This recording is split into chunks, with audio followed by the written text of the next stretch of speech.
Die Verbrennung der What is up, my beautiful mates of YouTube? My name is Aussie Marcel, and in today's video I'm going to be sharing my first impressions of Hugo Boss Bottled Infinite Eau de Parfum. But before I talk about this one, I'll mention my fragrance of the day, and that is Gucci Guilty Black. Aromatic, touch of floral, a lot of lavender. It's a little earthy as well. It's actually a very attractive scent, and initially I wasn't too hyped on the Gucci Guilty fragrance releases. They were all a little generic for me, and I still think that most of them do err towards the generic side, except the Gucci Guilty Eau de Parfum, which is like a dirty masculine rose, and Gucci Guilty Absolute for being a damp, decaying graveyard of a scent. But Gucci Guilty Black, you're still going to get a lot of compliments for it. It does smell nice, despite smelling a little generic.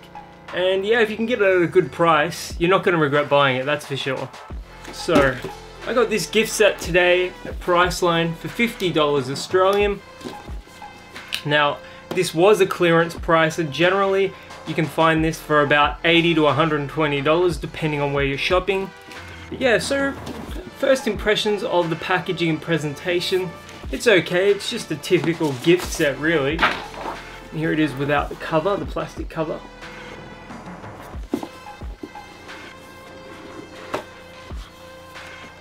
And there we go. It looks very similar to Hugo Boss Bottled Night. We've got the shower gel here, and then the fragrance here. Just to reiterate, this is an eau de parfum as well. So I'll be trying it on a tester strip and on my skin. I've not read anything about this one. I do remember seeing a commercial about this. It had either Chris Hemsworth or Liam Hemsworth, one of the two Aussie blokes. So, let's have a smell. Atomizer is solid.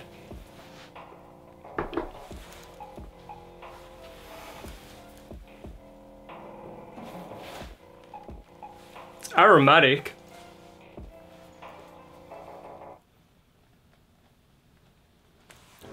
A little aquatic as well. I know I prefer this one to Hugo Boss Bottled United.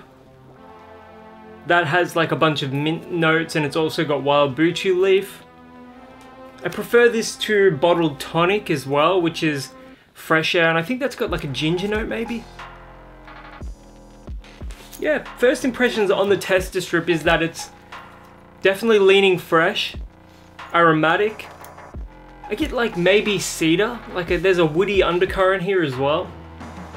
It's not as good as, let's say, Hugo Boss Bottled Night, which has like this beautiful leathery, powdery, iris sort of quality to it. It's not bad though. I wonder how it will smell on the skin. Being an eau de parfum, I expect the dry down to actually be nicer than the opening. I'll just show you the bottle again. It is a classy looking bottle.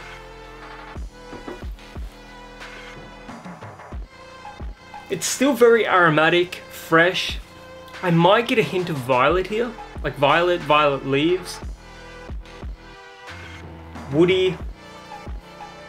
It's not very fruity, it's not sweet at all. It doesn't smell like Invictus or Dior Sauvage, so I'm happy about that. It's got a more unique sort of fragrance, a more sort of unique DNA to it.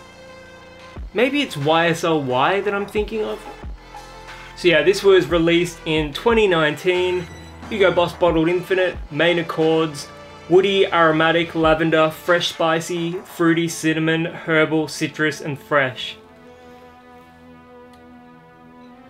Sandalwood, alright, top notes, apple, cinnamon, mandarin orange, sage. Middle notes, lavender, rosemary, patchouli. Base notes of sandalwood and olive tree. It does have, it almost reminds me of Pino. That cheap $19 fragrance you can get at Chemist Warehouse. People think this smells like Sedley by Parfums de Marly. And Hugo Boss Bottled Night. I knew it had something similar with that. Yeah, I mean, it's a very nice fragrance if you're after something that gives you that same sort of quality as Hugo Boss typically is known for.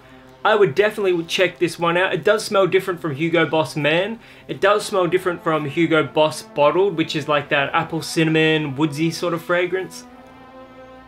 It's a sexy scent, I'm not gonna lie. Aromatic, fresh, herbal and woody. It's a decent scent. If you can get it at a good price, I'd highly recommend it. And let's be real for a second, the bottle does have a good look. You're gonna get compliments for this one.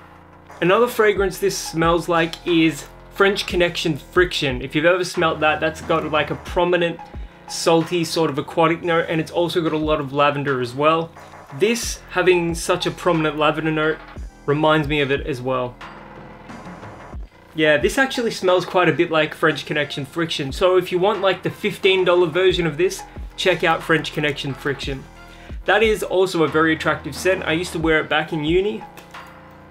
Yeah, this one gets no complaints for me. It is a touch on the generic side. It also reminds me a little bit of Gucci Guilty Black. But yeah, if you've ever worn Hugo Boss Infinite before, let me know in the comments below. I can't wait to hear what you guys have to say. And until the next video, my name is Aussie Marcel, and I'll catch you guys around.